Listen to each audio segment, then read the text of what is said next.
Hi, everyone, and welcome to the Canva crash course. Now that you've made your own Canva accounts, feel free to follow along with this portion of the training as we practice using some of the different features on Canva.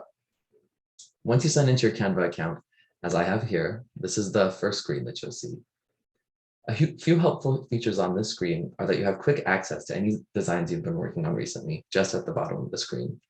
But you can see I've just made this account as well, so I don't have any designs here at the moment.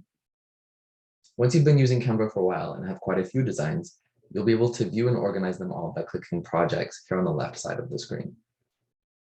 Also on the main screen is a cool feature to create Canva teams, so you can collaborate on a project or design with multiple people.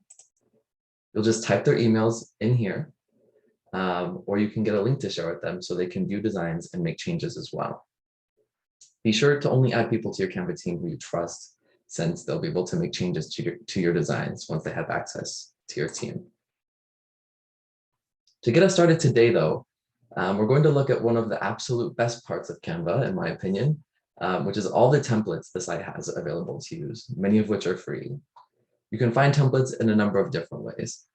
The first is just by coming up here to the top right and clicking on Create a Design, and you can select the different kinds of templates you'd like to browse. So we'll do poster, for example, which will open a new tab with a new project and a lot of templates to choose from and to add to your design. So you can just click on any of the designs here and they'll pop into your design so you can begin editing and working with them. This is the way I normally start my designs. Just watch out for in the bottom right portion of the templates. There are either crowns or dollar signs. Those are pro templates or templates that you need to pay money for or have a professional account for Canva for. But there's still plenty of free designs available to use and make your own.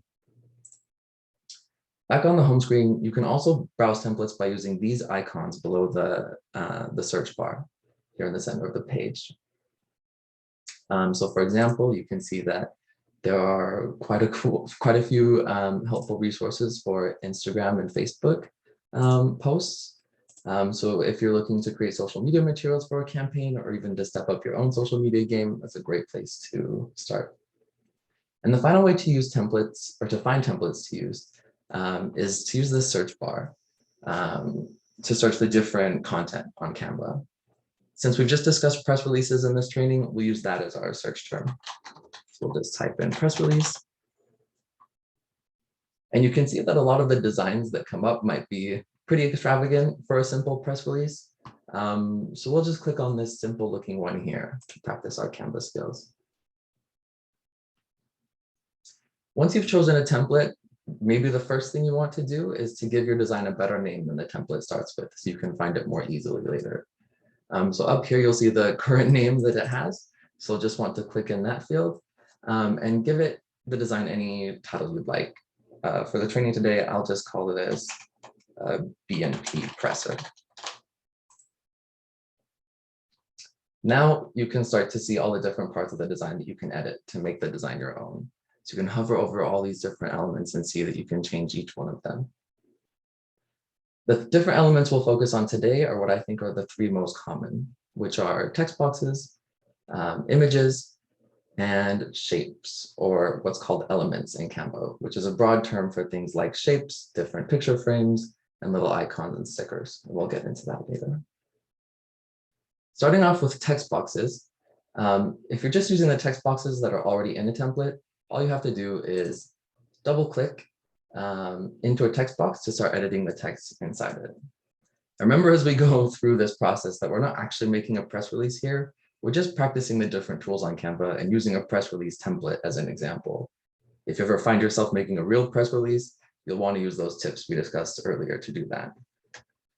So for this pretend press release, though, we'll just call this MA Coalition Campaign to Decrim Sex Work. Or if you need a text box that's not in the template already, all you need to do is click on the text panel here in the left panel. And you'll see all the different ways you can add text to the design. For now, we'll just add a very simple text box, but you can play around with all the different features here later as well.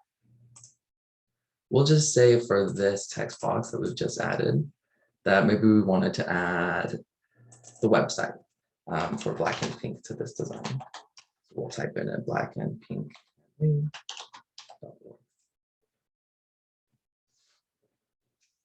So to edit the way the text looks within the text box, just click on the text box once, and you can change the font, the size of the text, and the color of the text. So to change the font, we'll come over here. And just make sure that when you're choosing a font for any design, that the font you're choosing is accessible and easy to read. So just for a quick example, we'll choose DM Sans here. We'll make the font size a little bit larger just by clicking this plus sign here. You can type in any font size you'd like. We can also change the color of the text by clicking this A here. You can choose from the colors already in the template. Select a new color by clicking here and choosing any color you'd like. Or if you happen to know a specific color code that you want to use, you can type that into this field here. For example, I happen to know Black and Pink's specific shade of pink has the color code, or what's called a hex code of E, whoops. We'll try that one again.